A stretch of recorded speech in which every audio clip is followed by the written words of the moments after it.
Hola, buenas tardes, buenos días a todos, a todas, a todos.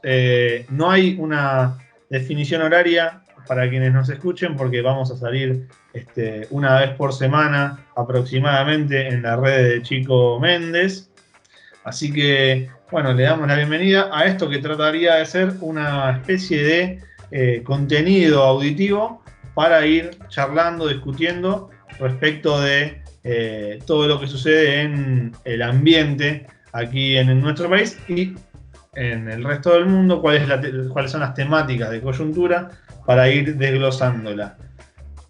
Mi nombre es Sebastián César y estoy con mi compañero Julián Monques, a quien le doy la bienvenida a esta especie de micro de contenidos, digamos. Hola, ¿cómo estás?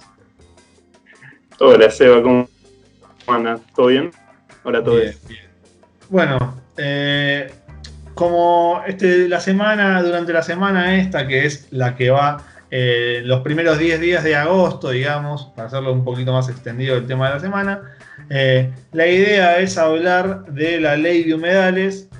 Hablamos encima con una de las personas entonces que ha salido en los medios y en el debate público respecto de esto, que es Julián. Entonces la idea es tratar de bajar qué significan humedales, qué son los humedales, qué es una ley, para qué una ley, en los próximos 8, 10, 12 minutos. Así que si estás escuchando y tenés ganas, te invito a que te quedes. Lo primero entonces que vamos a hablar es ¿qué es un humedal? ¿Qué son los humedales? ¿Por qué hay que tener o sea, qué significa que es para que el porteño como yo, que solamente ve cemento en todos lados, entienda por qué es importante todo este desarrollo, toda esta ley? Entonces, ¿qué sería un humedal? Bien, los humedales son ecosistemas muy complejos, muy particulares y muy heterogéneos. En sí no son ni sistemas terrestres ni acuáticos, ¿no? Son sistemas que tienen en cuenta ambas cosas, ¿no? Y ahí la parte terrestre, digamos, tiene ciertas características muy particulares producto de un ciclo de inundaciones y retiradas de los ríos, ¿no? Entonces todo ese ciclo del agua le da cierta dinámica, ciertas particularidades a la tierra, al suelo, pero también a la vegetación y a la fauna. En ese sentido, a nivel global ya se han perdido casi el 70% de los humedales que hay. ¿Por qué? Porque generalmente lo que se hace es se terrestrializan, se dice, ¿no? Que se hacen territorios de continentes, sería, ¿no? Entonces lo que termina haciendo es utilizar, digamos, la tierra que hay abajo de los ríos para elevar el terreno de las islas y poder hacer como un mini continente, ¿no? Para producir, para vivir, para lo que sea. En Argentina tenemos el 20% de nuestro territorio con sistemas de humedales. ¿Por qué tanto? Suele llamar la atención, ¿no? Ese número. Pero también por esto que decía al principio, ¿no? De que son sistemas muy heterogéneos. Y estos sistemas corresponden a los mallines patagónicos, que son como especies de mini oasis que hay en la estepa patagónica, que es muy seca.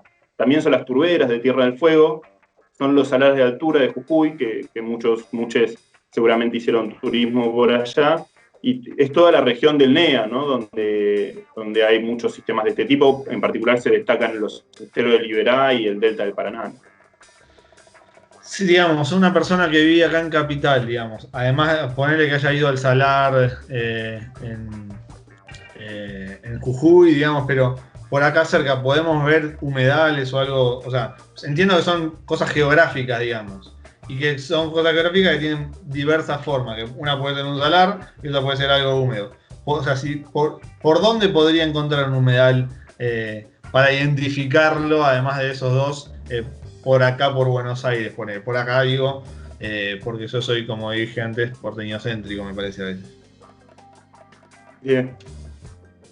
Bueno, muchos están parados hoy en día en lo que era un humedal, ¿no? Todo lo que es la ribera, digamos, de Buenos Aires tenía muchos sistemas de humedales. En particular podemos ver en Berazategui, en Quilmes, en toda esa zona, hay varios sistemas de humedales, que de hecho hay varios colectivos en defensa de los mismos. ¿Por qué? Porque está avanzando mucho diferentes emprendimientos inmobiliarios. Entonces, en particular en Quilmes y en Berazategui hay varios colectivos en defensa de los humedales. También si te vas para la zona norte, todo lo que es Tigre, San Fernando, Campana, todo eso ya empieza a dar de cara al delta del Paraná, ¿no? Y después todo lo que es la zona de la Pampa, sí, la Pampa ondulada, se dice la parte más sur, si se quiere, del ecosistema de las Pampas, tiene esto, como tiene ondulaciones, hay varios sitios de humedales muy particulares, ¿no? Bien. O sea, esta semana fueron el tema, digamos, un poco por el tema de la discusión de la ley, pero otro poco por los humos que vimos acá en Cava y se vio en Rosario, pero que vienen del delta del Paraná en Entre Ríos. ¿Qué fue lo que pasó con eso, digamos? Bien, ya hace muchos años se hace ganadería, digamos, ¿no? En las islas, en Entre Ríos. Y lo que se suele hacer es, a finales de otoño, mediados de otoño, se prende fuego en algunos sistemas para renovar el pastizal. Esto lo que permite hacer es que el pasto rebrote, y eso es más palatable, más comestible para las vacas, es mejor para la nutrición del ganado. O sea, cabe destacar que la ganadería en islas empieza a aparecer por la gran expansión, ¿no?, que hay en la zona núcleo de la soja, que termina empujando la ganadería que antes estaba en continente a la zona de islas. Ahora bien, lo que pasa con el fuego es que, por ejemplo, las rosarinas te comentan que todos los años sienten el humo en algún momento u otro, ¿no? Solo que este año se fue de las manos enormemente. Al igual que pasó en el 2008, que no sé si se acuerdan, pero también a la ciudad de Buenos Aires llegaron cenizas, llegó humo y también fue una discusión bastante importante. A raíz de esos incendios en 2008 se empezó a discutir la primera ley. Pero bien, volviendo a este caso, estamos en un año muy seco, en un año donde el río Paraná está en su bajante histórica, digamos, nunca estuvo tan bajo, y eso hace que el sistema esté muy seco, ¿no? Un sistema que necesitar de estos ciclos del agua, que suele necesitar de estas inundaciones, de repente no las tiene, está muy seco, entonces cualquier persona que le mande candela a su campo, eso es muy probable que se expanda mucho, ¿no? Y sobre todo también por el hecho de que esto no estuvo avisado, digamos, no respetó, digamos, la ley de manejo del fuego, y sobre todo también considerando dinámicas propias del ecosistema, que hace que sea muy difícil controlarlo, ¿no? En el caso particular del delta es difícil, es complejo controlarlo, y si no está el gobierno, el ejecutivo al tanto, puede pasar esto. Y para que eso suceda, digamos, porque vos hablás o sea, justo de este año hay sequías y todo eso, pero además por las particularidades del sistema del delta. Si una persona quisiera utilizar esa técnica, ¿qué faltó para que esa técnica, además del aviso al ejecutivo, digamos? Si avisaban al ejecutivo, ¿qué podía haber mejorado para que eso no se fuera de las manos? Porque vos hablás de que depende un poco también del sistema mismo. Sí, hay prácticas que se suelen utilizar. Primero tenés que ver bien el tiempo, ¿no? Entonces ver si va a venir una lluvia, si no, al nivel del agua que está, y en función de eso se decide si se quema o no. Y después hay protocolos y técnicas específicas como el manejo de cortafuegos. Los cortafuegos son, o sea, hasta donde quieras que llegue el fuego, ahí le haces una barrera de algún tipo, ya sea cavando mucho o poniendo lo que sea, digamos, haces un cortafuego para que no se vaya más de la mano. Ahora, lo que decía particular de este sistema es que tiene mucha turba, entonces eso hace que eso también se puede prender fuego, y lo que te dicen los isleños es que el fuego corre por abajo, te dicen, ¿no? Y que es esto que va quemando toda la parte subsuperficial, y de repente empiezan a aparecer focos de incendio en otros lados, digamos, ¿no? Entonces, si no hay gente atenta, gente que sepa, digamos, de la dinámica del fuego en estos sistemas, lo que puede pasar es que crees que se apagó el fuego y de repente te aparece un foco en otro lado, digamos. Perfecto.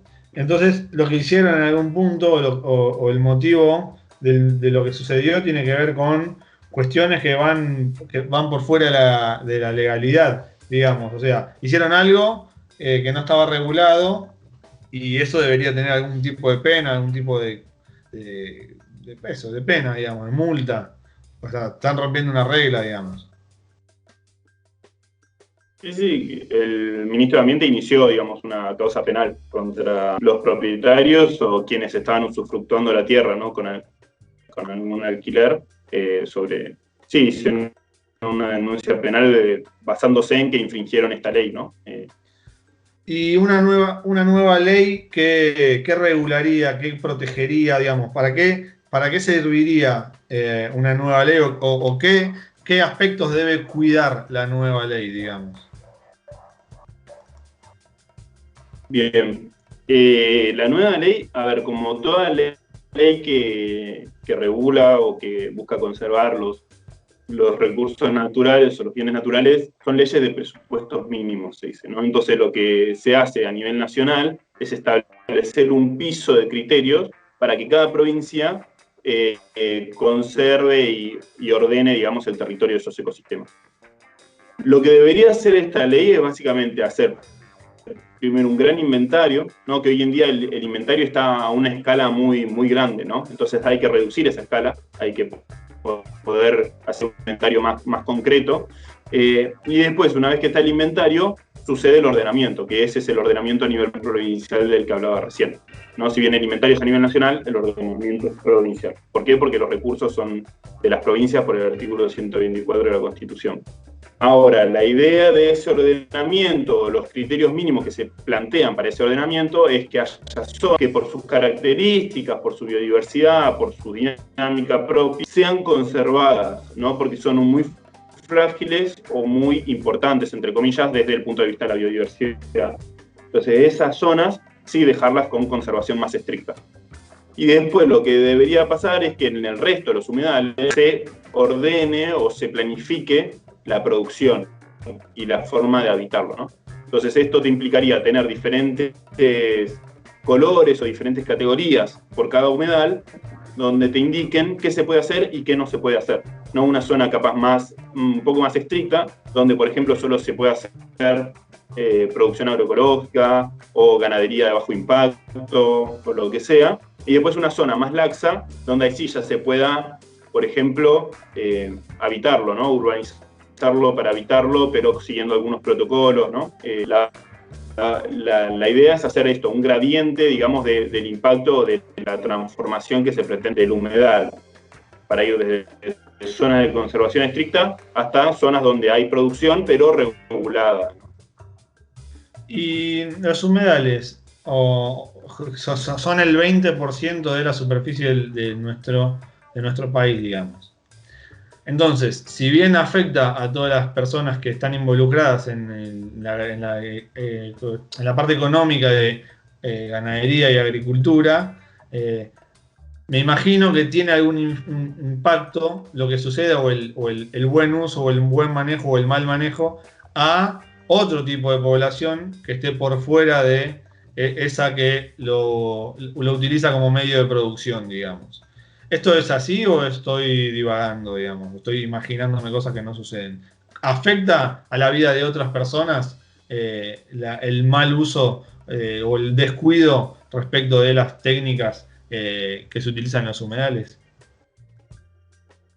Sí, sin ir más lejos, o sea, bueno, estamos hablando mucho del Delta del Paraná porque tomó un gran estado público, ¿no? Capaz ni siquiera es el más importante de todos a nivel nacional, pero bueno, tomemos ese ejemplo para charlarlo. Sin irte más lejos del Delta del Paraná, ya ahí hay una gran heterogeneidad y una gran diversidad en cuanto a los actores que intervienen en el territorio, ¿no? Tenés en la zona más baja o en el Delta de Buenos Aires, tenés pequeños productores de forestales y pequeños productores ganaderos, pero también tenés grandes empresas forestales y el avance de los emprendimientos inmobiliarios, ¿no? Entonces, la ley debería poder desarticular eso, ¿no? Y ver la heterogeneidad que hay ahí adentro. Entonces, entender que los impactos que hacen estos grandes emprendimientos inmobiliarios, que por ley deberían estar prohibidos o regulados, están impactando en la gente que produce, por ejemplo, 10 hectáreas de deforestación y que vive de eso, ¿no? Entonces, la ley no debería incidir sobre esos productores, porque la verdad que el impacto que están haciendo es mínimo y es su medio de subsistencia. Y sí sobre los emprendimientos inmobiliarios que en definitiva elevan el terreno, hacen diques para que no le entre el agua y eso termina inundando a zonas cercanas. Y a su vez no solo impacta sobre la gente que vive y produce en el humedal, ¿no? Porque si hablamos de los humos, también tenemos que hablar de que afecta a la apicultura, que el fuego puede prender fuego a la casa de gente que vive allí adentro, y un montón de otras cosas. sino que también afecta a la gente que vive cerca del humedal. Ahora en Rosario estamos viendo el efecto del humo en las vías respiratorias, ¿no? O lo mismo en la ciudad de Buenos Aires. Pero también tenemos que hablar de las inundaciones, ¿no? Que por la terrestrialización, por elevar el terreno, el humedal deja de absorber tanta agua como absorbía antes, y las zonas que están río abajo empiezan a tener exceso hídrico, que si no hay una planificación urbana buena, como no la hay, se terminan inundando, ¿no? Esto pasó en Luján en 2016, por ejemplo.